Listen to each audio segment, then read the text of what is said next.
What a weekend of Championship football we have had so far. Obviously, we've still got a big game coming up today between Southampton and Portsmouth. Cannot wait for that one. But for the purposes of this video, we'll be going over all of the other 11 matches that have taken place in the Championship this weekend. And I want to hear from you guys in the comments down below. Feels good to have Championship football back after the international break. Plenty to sink our teeth into today. Let's just jump in. And of course, there's only one place to start out. That's at Portman Road, where we had Ipswich absolutely annihilating Sheff United by 5-0, and this does feel like it could be the final nail in the coffin for Ruben Sellers. We've had the murmurings increasing about a potential reunion for Chris Wilder at Sheffield United. How much of a crazy U-turn would that be? But given how disastrous this start to the season has been for the Blades, this feels like it could be the final nail in the coffin, like I say. From an Ipswich Town perspective, though, much more like it, and it feels like this could finally be the moment where they've clicked into gear and got a bit of their mojo back. To be fair to Sheff United, it was a fairly bright start from the visitors, but as soon as Jayden Philogene gives Ipswich the lead, they just never looked like getting back into this game, in my opinion, obviously. Second half was when this one really got away from Sheff United, and it was Jayden Philogene causing all sorts of problems. Absolutely masterful performance from him playing off that left-hand side, bagging the hat-trick. There's always been a bit of a debate over Philogene because he's fairly versatile, can play off the left or the right. Where's his best position? I've always thought that it is cutting inside from that left-hand side onto his right foot, and yeah, Ipswich really reaped the benefits of that in this one. George Hurst with a standout performance as well, leading the line with a goal and an assist, but some really poor defending from Sheff United. The third goal especially was an absolute calamity from their perspective, and I think you can almost look at some of these new signings who have come in fairly recently and not give them a pass, but give them a bit of leeway and say, okay, they're integrating into a new system here. They've come into a very tough environment, obviously, with the way Sheffield United have started this season. But what's really stood out to me is just how poor some of these players have been that were there last season and performing to such a high standard. You look at Michael Cooper, who's looked like a shadow of his former self, was arguably at fault for a couple of the goals in this game, with two of them going straight through his legs. Harrison Burrows, I think, has been absolutely disastrous at the start of the season, comparing his level to where it was last season. Maybe that's a system thing which has exposed him a little bit more defensively. And obviously a big talking point pre-match was Gustavo Hamer being on the bench, but even him, you know, he's looked nowhere near his usual standards. So for Sheffield United, there is a bit of a fixture flip coming up. Like, there are winnable games coming up for them. You know, they've got games against Charlton, Oxford, Southampton, that's a tough one, Hull City, Watford, Blackburn, North End Derby. There are a lot of winnable games in there for Sheffield United, but I'd almost be looking at that and thinking, can we get a new manager in time by the weekend to give him this decent run of fixtures here to try and start making things happen, rather than thinking, can Sellers turn it around? Because I just don't think it's working. From an Ipswich perspective, though, they have to use this as a springboard going forward, and I'd also say that they've got quite a few winnable games coming up, certainly with this one in sight, that they'll want to build some momentum towards ahead of the East Anglian Derby. But great win for Ipswich, troubling times for Sheffield United. I'm really not sure how I see Sellers turning it around from here. After that and into the Saturday 12:30 kickoffs, we had Charlton playing at a 1-1 draw with Millwall. I certainly think that it will be Millwall the more happy with that point. It was Sonny Carey who gave the home side the lead just before half-time. Lovely strike, and to be fair, Carey's been one of those players who I think's been a decent little pickup from Charlton. I was a little bit unsure of that signing at the time. I thought he was a little bit of a purple patch player who'd obviously ended last season quite well with Blackpool in League One, but had a few doubts over his ability to properly step up to the Championship, but been pleasantly proved wrong by him so far. He took his goal really well in this game, and up until the red card, Charlton had a few decent chances to make it 2-0, and at that point you really do back them to go on and see out this game. The red card from Kane Ramsey, it was a silly one. I think he gets a little bit too over-eager, wins his first challenge really well, then overcommits himself and is a bit late to the second challenge. And so from that point onwards, it was always going to be a bit of a backs against the wall sort of job, and Millwall are able to take advantage of that. You'd have to say it was Bangura Williams as well, who was Millwall's standout performer, coming off the bench in the second half and really making an impact. He did have the ball in the back of the net in about the 81st minute. That goal was ruled out for handball. Eventually, though, the ball falls to him again again a few minutes later, and that one isn't ruled out. Performance-wise, Millwall weren't amazing in this one, but I thought took advantage of Charlton being down to 10 men for the end of this game. Charlton probably looking back on this game with a little bit of frustration of how it got away from them, considering how well they'd set up for it originally. Another game impacted by a red card was Oxford playing out this 2-2 draw with Leicester City. That's back-to-back 2-2 draws for Oxford. Got a couple points on the board now, and going into this afternoon, I think that Oxford fans would have absolutely taken a point from this one, but the manner of which this one unfolded, maybe there's a bit more frustration there. Bit of a tap-in for Will Lancashire to give Oxford the lead before Leicester get back into it just a few minutes later, and it was Cameron Brannigan again guilty of a short back pass, which leads to the Leicester City equaliser. He was guilty of doing that on the first game of the season against Pompey, wasn't he? Game-changing moment comes in the first half, though, when Aaron Ramsey overcommits himself and is late to a challenge. He sees red, and at that point, suddenly the odds are massively shifted in Oxford's favour, particularly when they get their second goal of the game, courtesy of an own goal. I think it was Ben Davis, the Oxford player, who got the last head on this one before it went in off the Leicester man. Having a 2-1 lead going into half-time and being a man up, Oxford would have been probably a little bit disappointed with how that second half unfolded, especially considering Leicester still had more of the ball in the second half despite playing with a man down. But you have to tip your hat to Leicester and say it was a real moment of quality that got them back into that game. Lovely give and go that Pereira gets on the end of. Not much you can really do about that. And credit to Marti Cifuentes for being quite brave with his substitutes in the second half, because this duo coming on at half-time, Harry Winks and Ricardo Pereira, really seemed to tip the balance back into Leicester's favour. Plenty of experience coming on between those two players, both of them having a positive impact. So both sides had to settle for a point in the end.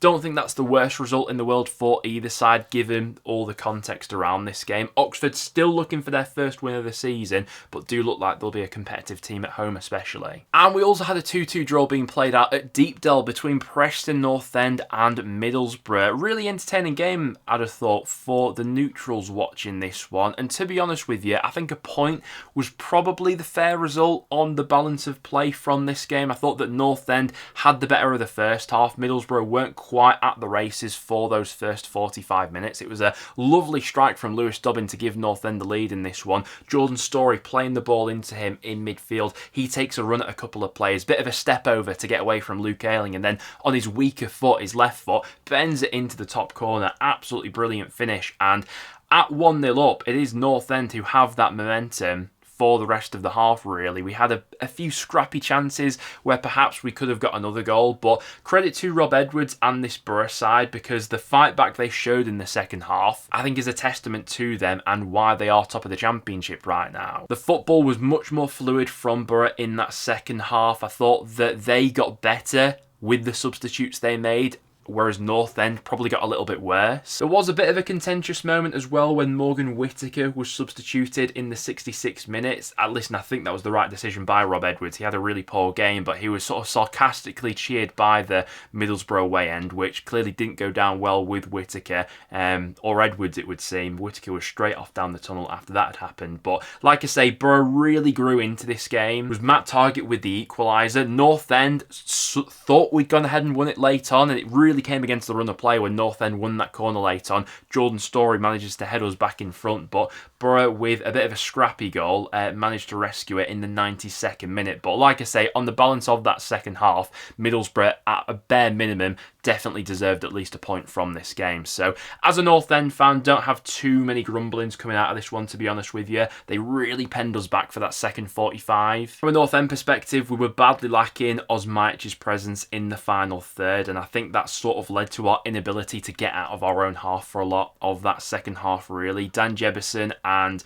Michael Smith, I just don't think really work as lone strikers. As part of a two, I think they can both be quite impactful, but playing up there by themselves, I think they struggle. But credit to Boro and Rob Edwards, really strong second half performance, I thought. Then into the Saturday 3 PM kickoffs, and Norwich City's record in recent years against Coventry is absolutely unbelievable. Coventry haven't beaten Norwich since 2009, and it's been that sort of bogey side that comes in clutch in a match like this that was completely dominated by Coventry, and yet they only salvaged a point in the 96th minute thanks to a Haji Wright equaliser. Really bizarre game of football. It was Norwich who took the lead against the run of play. Nice finish from Kvistgarden, to be fair, from the left-hand side. But after that point, it was all one-way traffic for Cov. And, I mean, these match stats speak for themselves. An XG of 4.02 for Coventry. 7 big chances, 28 shots in total. Just taking a look at the shot map here for Coventry compared to Norwich. This game was absolute domination, but probably one of the most frustrating watches from a Coventry perspective that they've seen for quite some time. To be fair to Norwich, there were a few standout performers defensively. Harry Darling especially. I know that he was probably at fault for the goal Norwich ended up conceding, but in terms of a full 90-minute performance, he was absolutely colossal in this one. 12 clearances, 6 block shots. He was throwing himself in front of absolutely everything, and yeah, like I say, a little bit slack for Coventry's goal in the end, which Haji Wright obviously manages to latch on to, but a really bizarre game to sum up, really, because going off those match stats, if you're a Norwich fan, you absolutely would take a point from that, but conceding in the 96th minute is a little bit disappointing. From a Coventry perspective, I'd still take quite a bit of promise from this. The fact that they still look really fluid going forward, how many chances they crafted out in this game, and, you know, let's not get it twisted, on another afternoon, very easily could have won this game 3-4-1. Right now, Coventry are averaging more shots per 90 than any other club in the Championship, and long term, I think that sort of thing is going to serve them really well. They'd still be a popular pick for me to be in and amongst that automatic promotion chase. So had to settle for a point in the end. On another day, could have been so much more comfortable. After that, to Hillsborough, we had Sheffield Wednesday losing 3-0 against Bristol City. I think this one was always going to be a bit of an uphill battle for Sheffield Wednesday against a Bristol City side who have looked so strong and consistent in their opening 5 matches. It was an own goal which gave Bristol City the lead after just 6 minutes, and then goals from Emil Rees and Anis Mehmeti wrapped this one up, and second half looked like a little bit of a non-event, really, where Bristol City took their foot off the gas and were happy to sort of just play it around, really, and cruise to victory. Honestly, the more I see of this front three for Bristol City, the more I like it. I know they were playing against a weak Sheffield Wednesday side in this game, but all season long I think there's been chemistry building between Twine, Rees and Mehmeti, and when they go up against some of the division's top sides, I'd fancy those three to cause them real problems. 11 points from 5 matches for Bristol City. It's been an unbelievable start to the season from them. Over 2 points per game they're averaging right now. There are a few people, myself included, wondering whether it would be a bit of a slow start for Gerhard Struber as he looks to get his ways across, but that's not been the case whatsoever. Look really fluid in the final third going forward. For Sheffield Wednesday right now, I suppose the consolidation they can take at the moment is the fact that they're not bottom of the Championship. That's their Sheffield rivals currently taking up 24th spot, but a struggling afternoon for Wednesday, who were just picked apart by the better team in this one. A massive result here for Stoke City, who have also started the season out like an absolute house on fire, beating Birmingham by 1-0, and it was a brilliant performance from the Potters, especially in that first half, where they absolutely played Birmingham off the park. It was a lovely goal which ended up winning it, a looping header from Laurel. Allsop couldn't really do much about that with how much airtime that ball had on it before it then looped in at the far post. Absolutely brilliant header, and credit to Stoke because they never really gave Birmingham much of a sniff in this game. The second half, statistically, looked like a little bit of a non-event, really. Like, there weren't really that many chances between either side. Stoke were quite happy to sit on that 1-goal lead that they built up. From a Birmingham perspective, though, it was a bit disappointing, and I think it's worth saying that things just haven't quite clicked for them in the final third as of yet. Despite all the attacking reinforcements that were brought in over the summer, Chris Davis still hasn't found a way to mesh all of that together into a cohesive system. You look at the options they've got coming on from the bench, for example, how much quality is actually on that Birmingham bench. and then how much they struggled to actually make an impact when they came on. It was a bit better from Birmingham in the second half, as seen by the momentum bar, but Stoke looked fairly comfortable all afternoon. Victor Johansson literally didn't have a save to make in this game. Really good result there from Stoke, who have proven so far this season that they're capable of winning in a few different ways. At times they can play teams off the park. They've got those dynamic options coming in from either flank, but then a game like this where they're in the ascendancy for the first half, and in the second half they're happy to sort of sit on that lead and really grind it out and look strong and compact defensively.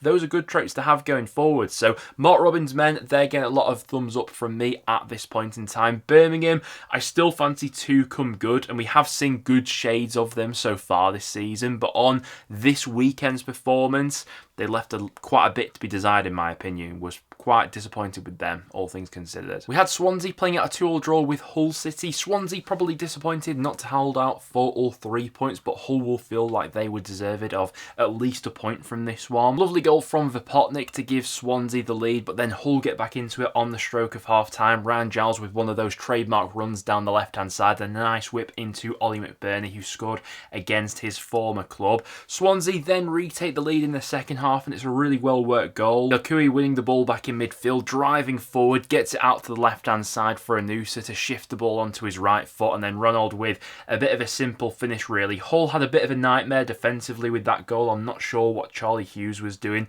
being so deep and playing Ronald onside as he slotted in for Swansea's second of the afternoon. But there seemed to be a moment of this one where Swansea just lost all their momentum around about the point where Anusa, Vipotnik and Yelkui all went off, and then Hull seemed to gather a bit of momentum from that point onwards and really pushed hard for that equaliser, and in the end it was the ball falling to John Egan in the 97th minute, which saw the Tigers getting back into this one. You always feel like they do carry a bit of a goal threat with the personnel that Hull have in the final third. It's just a question of whether they can cut out some of those silly defensive errors. That would really see them kicking up the league table. For Swansea, plenty of the ball, as we expected them to have in this game. Crafted out some good opportunities for themselves. Another goal for Vipotnik is a real positive to take from this game, as well as a couple of performances from a few of their other stars as well. But frustrating given how this one ended for Swansea for sure. We had Blackburn Rovers winning on the road with a 1-0 away victory over Watford. From a Watford perspective, it seemed like a bit of a flat performance, maybe a typical post-international break sort of game where you've lost a bit of momentum that you built up pre-international break. Your best player, Nestori Irankunda, maybe was a little bit jet lagged. He was only involved from the bench from this game after being away on international duty for Australia, of course. And without him, Watford did seem to lack a bit of a spark in this one, and Blackburn seemed to play upon that. This is now Blackburn's second away win of the season, having previously gone away to Hull and won 3-0. Well taken goal from Blackburn as well in the only real moment of quality from this game. It was a nice give and go between Ahashi and Morishita. Morishita taking the goal really well, and in the end that was enough for all 3 points. Blackburn from that point onwards defended really well and didn't give Watford all too much of a sniff. Stats wise, it was a fairly level game, albeit Blackburn did edge it with the chances they crafted out. Watford do have some winnable games coming up, but when you're a manager in the Watford hot seat like Paulo Pezzolano is right now, it only takes one bad run of form for the owners there to get a little bit twitchy, so he'll be keen to get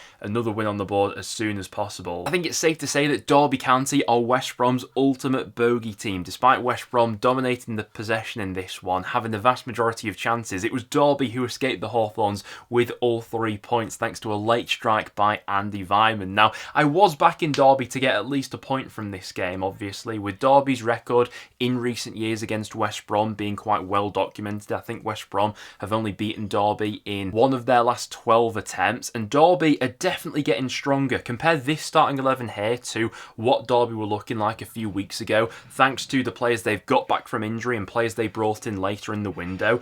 I am in absolutely no doubt this is a very competitive Championship starting 11. Now, I know they had to weather the storm for a lot of this game against West Brom, and a lot of the traffic was going in one direction, but despite West Brom having 67% possession, having 18 shots, they only created an XG of 1.09 and didn't really craft out that many clear-cut opportunities. And when you do that, obviously, leave yourselves open to the sucker punch, which came late on. It was a very well-taken goal by Andy Vyman. So Derby finally up and running for the season. West Brom, a frustrating one. I don't think it's the first time this season that they have looked a little bit blunt in the final third. Other than that game against Wrexham, West Brom haven't been exactly free-flowing and with plenty of goals in their 11, but full credit to Derby for defending really well and taking their chance when it came along. And then the last game we had going on Saturday saw QPR beating Wrexham by 3-1. I thought there'd be goals in this game. I had it down as a 3-2 Wrexham victory in my predictions, but in the end it was QPR scoring the 3 goals